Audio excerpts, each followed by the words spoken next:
of any city can never be complete without the story of its music. Music City, y'all. Welcome.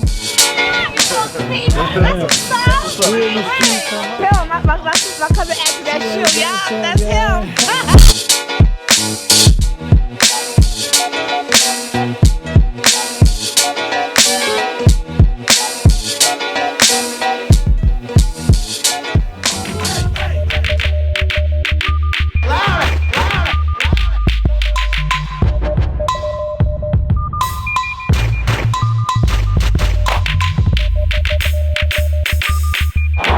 City is real.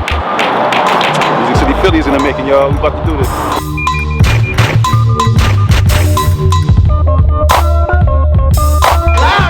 headed to the pier in Philly for the Roots Picnic.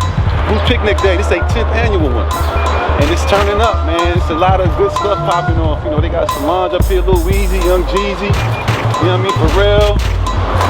It's a beautiful thing, man. You know, you gotta love the art, support the art, man. In Philly, you don't get no more artful than that. Love Philly.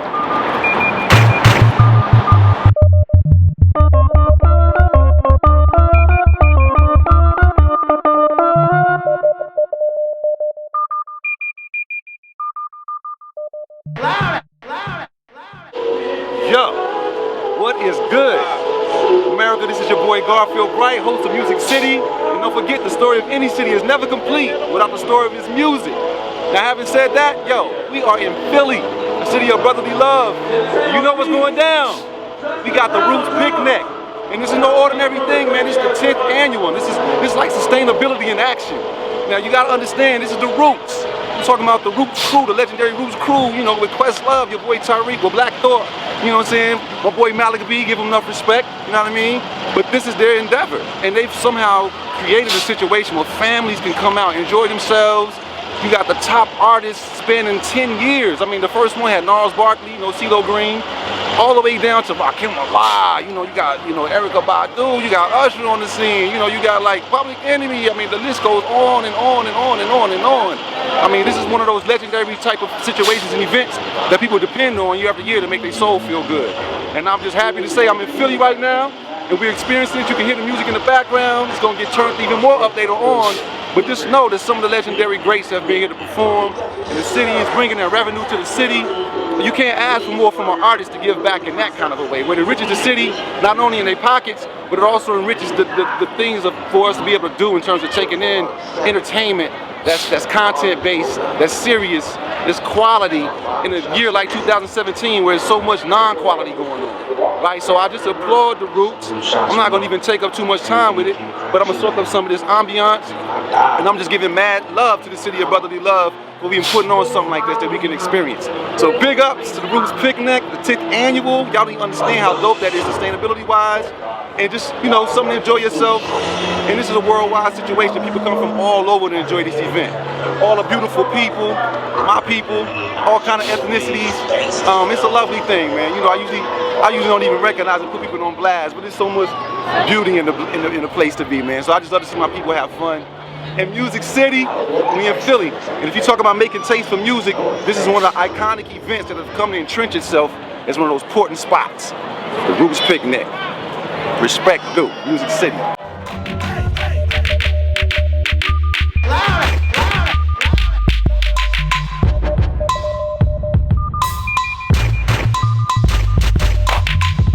Hey, so this is Nakia from Philly, and I just want to, you know, hobnob with some locals, you know, in terms of just finding out how this Roots Picnic feels for them. Like, I already bigged it up. It's a dope family affair. People can bring their young ones. I mean, it's a beautiful thing, man. It's all started, it's black owned and directed. The Roots, big up for something sustainable.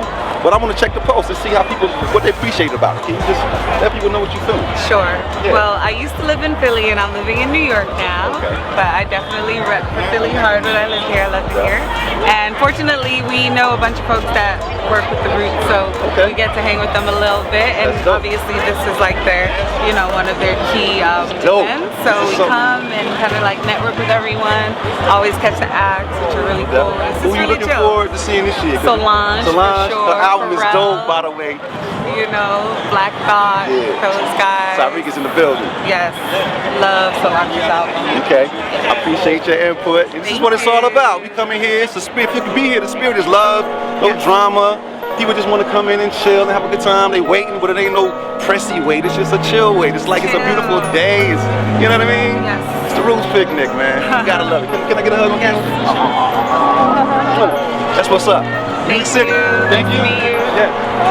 You know, you come out here, you see I got The little one. What's your name, little lady? Taraji. a well-rounded event. Yeah. Great artists, you know, great atmosphere, great people. You know, you got the vendors. It's a wonderful event. Who you looking forward to seeing?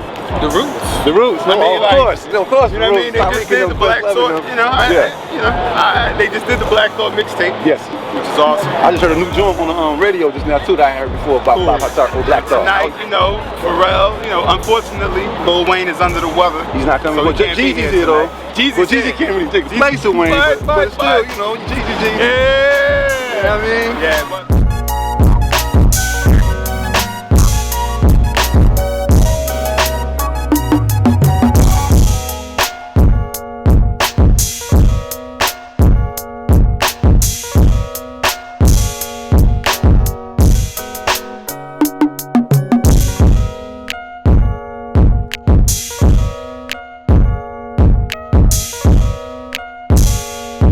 And we are in the city of brotherly love, Philly. And guess what? Y'all know the story of any city can never be complete without the story of its music, which brings us to a real historical spot in Philadelphia, right up the street from Temple, called the Uptown Theater. This place was the bomb. A lot of people don't even know about it, but I'm gonna put you on right now. Look, this place opened in 1929, the Great Depression year, a couple of days after Valentine's Day, February the 16th. And if you can visualize this area, it was very, very, very affluent at that time, you know, in Philly, around Temple. There was mansions, you know, white people really were here in effect in their mansions and even in the row houses, you know, but then it was white flight that went out. Before I get to that, they were here, and this theater was something that they really were fond of. Why? Because guess what was happening in 1929? You started seeing Warner Brothers produce films that went from the silent film movement to these things they call talkies, right? And this place, even though it looks battered up and bruised now, was on the cutting edge of the technology for Warner Brothers to be able to show these new motion picture, these new sound movies. And the white folks that lived in this area were privy to that kind of stuff, that kind of technology. They had that kind of, you know, interest going on in their neighborhood. So they were privy to this. But 1929, you know, the Great Depression definitely took its toll. The white flight definitely happened. And the people who filled those voids, like the mansions that were there, they were taken over by the pastors, the doctors, the lawyers, the professionals in the black community. And then the row houses became populated by the common folk, the black folks that you see now in Philly. And, you know, when they moved into that, 1951, this brother named Stiefel, this guy named Stiefel, ownership of the Uptown, but he was also the owner of the Howard Theater in Washington, D.C., and he also bought the Royal Theater in Baltimore. And these were three iconic places on what we know as the Chitlin Circuit, the Chitlin Tour, right? Black artists abounded. They were able to do their thing in the spots like this. And Philly had their own. Modeled after the Apollo, to be honest with you. Thursday nights, Temple University students could come down here, you know what I mean, and check it out, you know, check out the scene. Then they had the amateur nights, just like the doggone New York Apollo Theater. They had that same energy. As a matter of fact, one of my favorite groups got discovered here. It was a group called Hall and Oates. You know, one-on-one, I wanna play my game tonight. You know what I'm saying? That was my group, Hall and Oates. But they got discovered here, and they came out here. But it was so many great people who came here, like Stevie Wonder, the Supremes, if you can imagine. If you can imagine the young Jackson 5 coming up here and rocking right here when they was hot. You know what I mean?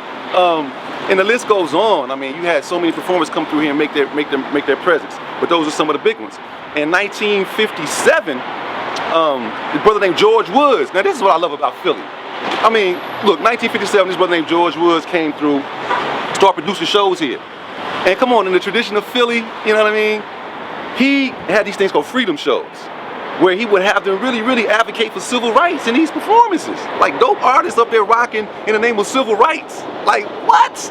Freedom shows. This was crazy. Like at the Uptown, you feel me? And so I give big ups to Philly for that. Like City of Brotherly Love is real. They really mean that, you know what I mean? And things got a little rough around 1964. The riots, of course, broke out. And you know the turmoil that comes in infrastructure of the city when riots happen. People get dislocated, gentrification becomes even more of a situation. And you know, the gangs started proliferating in Philly during those times and stuff like that. People felt like they needed protection, and it was kind of a scary little scene for a minute, which spelled kind of a doom or downhill, you know, slide for this spot right here. And you know, they dealt with it for a long time. I think it became like church or different kinds of things over the years. And ultimately in 1978, it went down. But that's not the end of the story, because guess what? They have a fund now. And I think last I checked, they had like $3 million in the pot for the restoration for phase 2. And I think they need maybe like 5 more million, maybe 7 more million. But the plans are to restore this place and really bring it back to its former glory, at least in a modern context. So the Uptown Theater, if you live in Philly and you're watching this and you didn't know about it, or if you're just not from Philly and you're watching this and you didn't know about it, because this is one of those spots, man, that we as black people got to express ourselves through. So I'm proud to be in front of it. Once again, this your boy Garfield Bright, Uptown Theater, baby, Uptown Funk, gonna give it to you.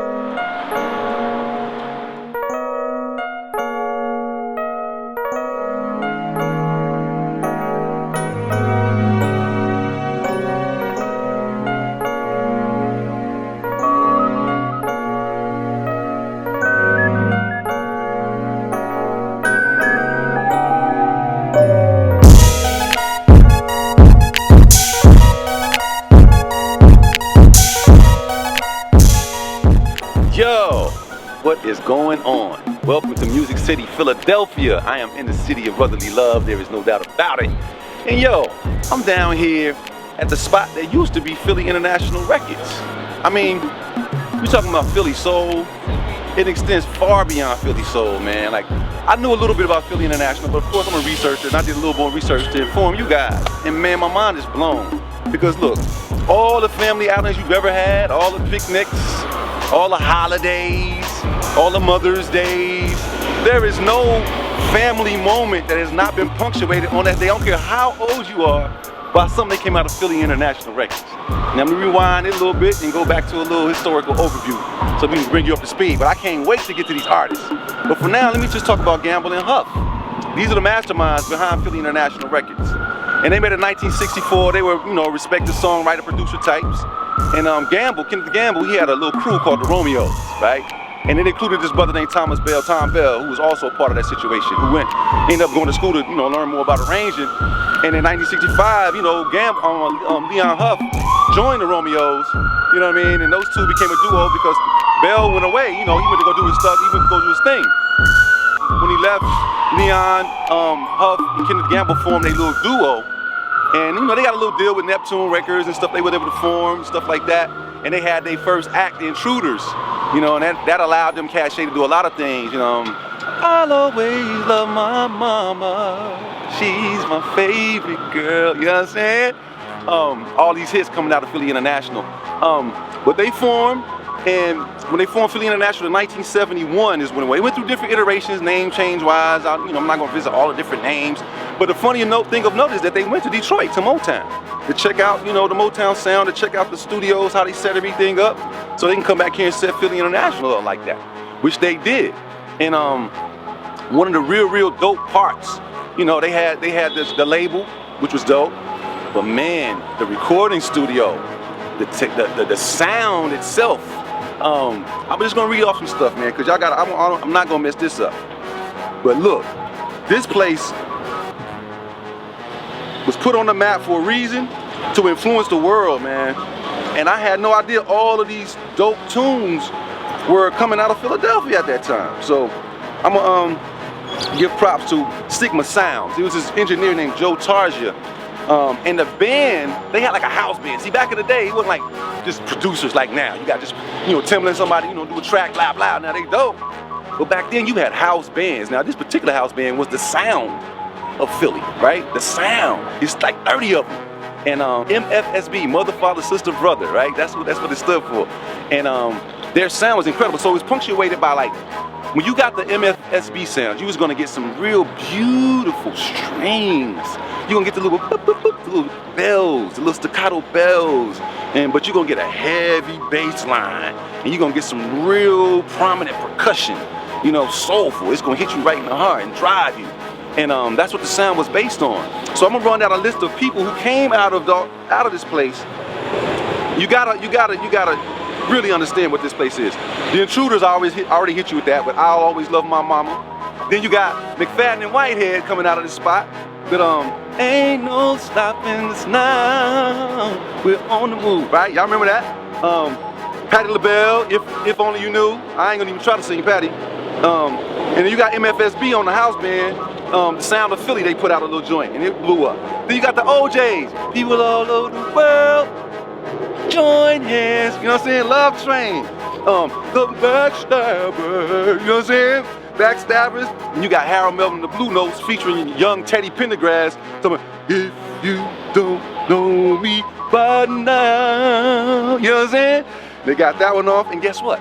Billy Paul, me and Mrs. You ain't even know that came out of Philly International. Mrs. Jones. Yep. And Lou Rawls. You'll never find. Yeah, y'all didn't even know. I'm telling you, these boys had hits. Then you got the the slideshow thing, the sideshow. Blue Magic, Stylistics, the Dells. Look, the Jacksons' first 2 albums after they left Motown, right? Philly International did those. And that's about it. I mean, it's so many more, man. But I just really wanted to hit y'all with the magnitude of the hits. Those are hits. And I'm gonna revisit you in a second and give you a contextualization of that year 1971, because 1971 was a big year in music with the introduction of Philly International. But I gotta let you know this too. 1971, I want to contextualize it to let you know what was going on. So if you're from Philly, all these Philadelphia Eagles fans, and Veterans Stadium was dedicated that year. The Globetrotters actually lost against the Reds 100-99. All in the Family. Debuts on CBS with Archer Bunker's Crazy Butt. The Congressional Black Caucus organizes in 1971. The Aswan Dam opens in Egypt. Charles Manson, Helter Skelter, got convicted of those tape murders. Idi Amin, Dada, military coup in Uganda that year. Guess what? Joe Frazier beat Muhammad Ali at Madison Square Garden. What? They set up their Thriller in Manila. Amtrak actually begins construction. President Nixon denies the Congressional Black Caucus 60 of their demands, right? So tell me about that guy. Satchel Paige got inducted to the Hall of Fame. The Watergate break-ins happened in 1971. And 1,000 convicts take over Attica Prison. Dig that. And 2 more things. Walt Disney World opens in Florida in 1971. The last thing, the man who gave us the name African Americans, Jesse Jackson, opens Operation Push in 1971. So you can see the world and what it was forming, all the new political movements all over the world burgeoning. I didn't even speak to the nuclear testing that Russia, United States, and a lot of different countries were doing in that year too. So it was a time of transition and things were on the move, but musically, Philly International, I would say, not only were they the sound of Philly, but they were the sound of the United States, and still are. You go to any cookout, you go to any family function, you do any black thing, you're gonna hear at least 10 or 11 records from Philly International. That's just how it's gonna go down. So, Garfield Bright, Music City, Philadelphia, and I'm signing off. Peace.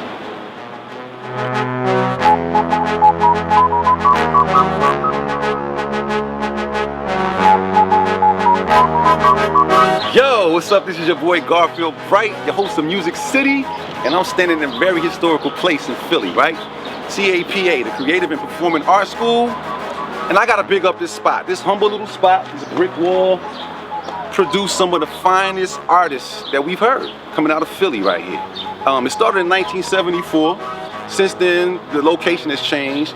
But when you look at that video where Boys II Men went to school, this is the school they went to, and this is the spot where they, in the video, this is where they were. But it's a performing arts school. It's a magnet school. It's not, you can't be no dummy coming up in here. You got to test in. You got to do your thing. So all the artists that came through here, I'm gonna mention them in a minute, and I'm gonna actually read off a list because I want to do them justice this time too.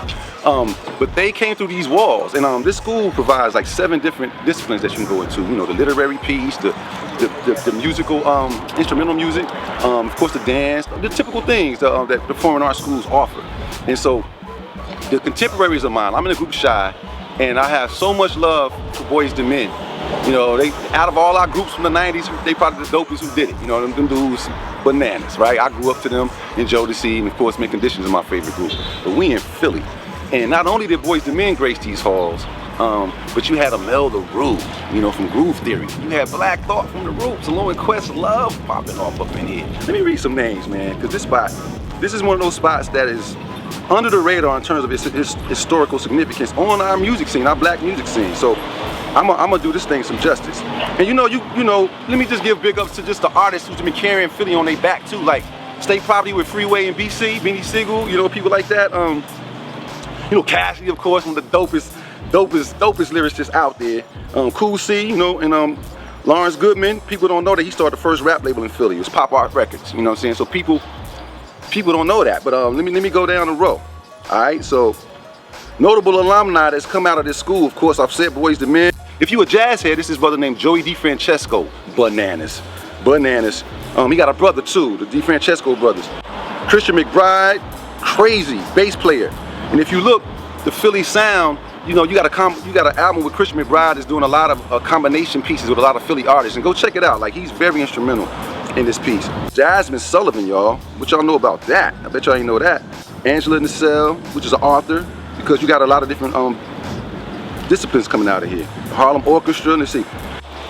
That's probably it for some of the notables. But let me give you some Philly artists. Even though those are the artists that came out of these walls, there are some Philly artists that I don't think people realize came from Philly. And I'm just gonna do a roll call, and y'all tell me how dope Philly is based on this roll call. I'm gonna start off with Left Eye. She came from Philly. She a Philly person. Patti LaBelle, Teddy Pendergrass, Sister Sledge, Hall & Oates, Blue, Step Right Up, Blue Magic, the Stylistics, Harold Melvin and the Blue Notes, the Delphonics, the Roots, Billy Paul, the Intruders, Jill Scott, Phyllis Hyman, Boyz II Men, Vivian Green, the 3 Degrees, the Tramps, McFadden and Whitehead, Kindred and the Family Soul, Chubby Checker, Dizzy Gillespie, John Coltrane, MC Scooty D, you know, PSK is making that green, y'all know nothing about that. Tracy Lee from HU, Craig Irvin, Doodlebug from the group Dick Clans, of course Cassidy, and one of my other favorite guys, Music Soul Child, kills it. These are some of the Philly artists. I can keep going. How many people like Pink? What about the old school hip hop, Bahamadia? Well, y'all know about Bahamadia. Stanley Clark, you know, Clark Duke Project, if y'all know jazz. Lee Morgan, Tammy Terrell with Marvin Gaye back in the day. Bilal, one of my other favorite guys. Crystal Waters, da da da da da da da. She went to HU as well. Meek Mill, Cool C, Steady B, Young Chris, Miss J, Fresh Prince.